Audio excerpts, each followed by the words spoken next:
Македонците во Бугарија се револтирани по изјавите на потпредседателката Елјана Јотова среде Охрид, која и покри 16 пресуди на Судот за човекови права во Страсбург и бројните извештаи на Стејт Департментот на САД, продолжува да го негира постоењето на македонци во Бугарија. Првиот човек на ОМО Илинден Пирин, Организацијата на македонците во Бугарија, смета дека ставовите на Јотова се срамни.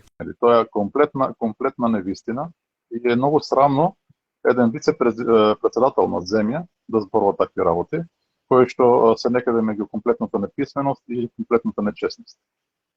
Но тоа е навистина изразува бугарската политика, таа не изразува своја собствена ограниченост, таа изразува бугарската политика спрема Македонија.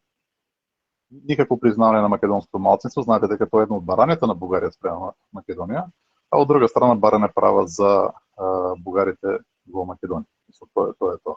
Македонците во Бугарија се разочарани од потезите на македонските власти. Стојков реагира дека за разлика од Бугарија, која отвори 2 културни центра во Македонија, во Бугарија има само еден македонскиот културен центар, кој последниве години постои само формално. Вината за ова Стојков ја лоцира во сервилноста на македонската влада и стравот од бугарското вето. Видите, од времето кога беше председател на тој клуб Стефан Влахов Мицов, пред да биде избрекан практично од Бугарија, тој работеше. Како тој беше отстранет, овој клуб не работи. Памти да стави доста Димовска и со тој клубот умре. Овој клуб јас не знам да има покането македонски организации или воопшто со можеби деценија или повеќе. Така што реално, но тоа се е вина на Македонија.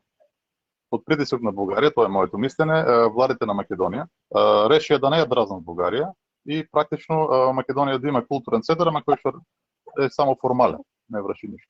За наводното незнаење на Јотова за постоењето на македонци во Бугарија, реакција имаше уште вчера од Семакедонскиот собор по повод 107 годишнината од смртта на македонскиот револуционер Јане Сандански. Стотина македонци кои се собраа во Мелник за да му одадат почит на Сандански и порачаа на бугарската потпредседателка да дојде во Мелник и самата да се увери во постоењето на она што таа и бугарската држава со децении го негира.